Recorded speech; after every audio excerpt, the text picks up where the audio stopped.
Hello everybody. This is going to be a tutorial on conditional formatting in Google Docs.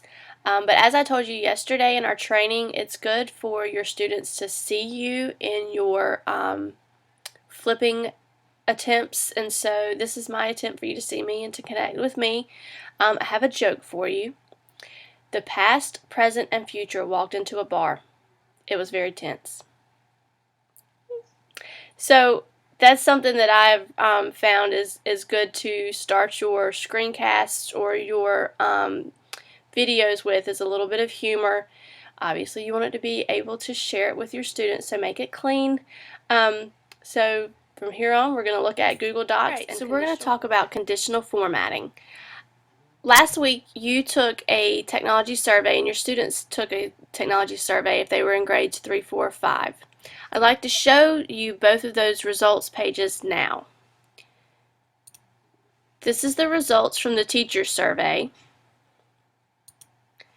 These are the results from the student survey. Which is easier for you to just glance at and get immediate feedback? Obviously, it's going to be the one that's color-coded. This is called conditional formatting. Is we are looking at the conditions in a cell and we are defining those based on a color. So, how do we do that? Alright, so let's go over to the student survey. And let's do an easy one. We'll do column D for question, which subject does your teacher allow you to use your iPad the most? So what I'm going to do is I'm going to highlight all of these cells with subjects in them. A lot of responses, so it's going to take a minute. Alright, so once I have that highlighted, I'm going to go and click on Format, Conditional Formatting. Now I have options here to define what I want in my cell. I can do text contains, text does not contain, text is exactly, if the cell is empty, dates, greater than, less than, equal to, not equal to. I'm going to do text contains, and let's start with math. So I want all the cells that contain the word math to have text color black, background, let's do green, a light green. The darker background color you go, you would maybe want to set your text to a lighter color like white, and vice versa. The lighter that your background is, the darker you want your text. I can add up to 5 rules for these. So let's go ahead and say text contains science, black, and let's do this one pink. Text contains reading,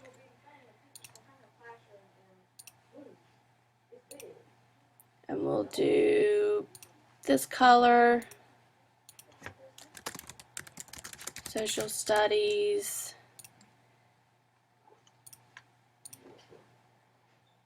this color. I think that was all of them. Not sure.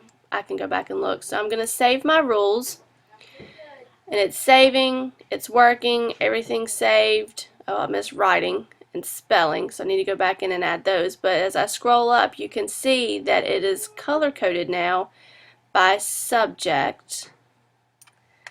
Let me go back in and re-highlight these.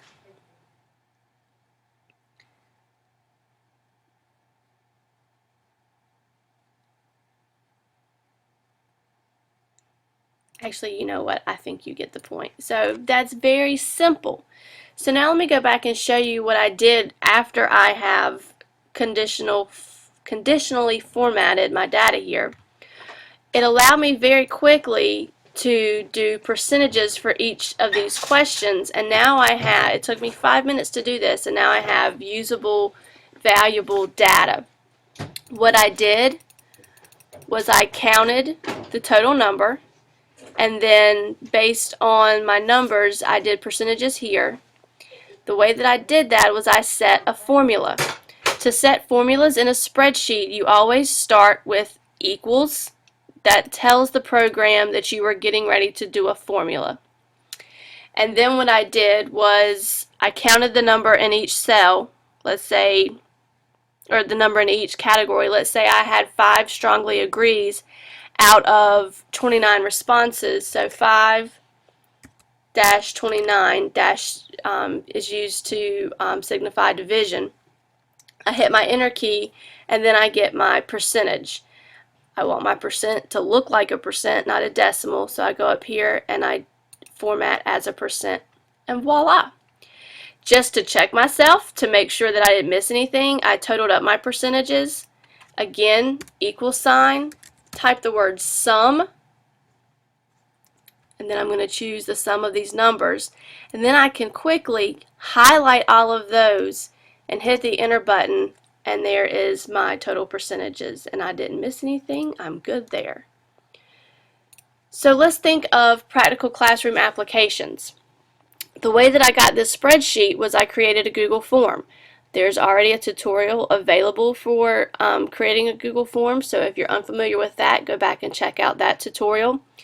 But when your students finish taking their quiz or their survey or whatever on your Google form, it puts the data into a spreadsheet automatically for you. It lists the questions that you asked in the very first row, and then it fills in the columns with the answers to those questions. So let's say that this student was Susie, and the greens are right and the yellows are wrong answers. I can very quickly go through and count up her row. She got 1, 2, 3, 4 correct. So I'm going to do an equal sign 4 divided by a total of 1, 2, 3, 4, 5, 6. So if this were a quiz, Susie has made a 67. So that's how you can use conditional formatting in Google Spreadsheets to quickly and easily grade assignments.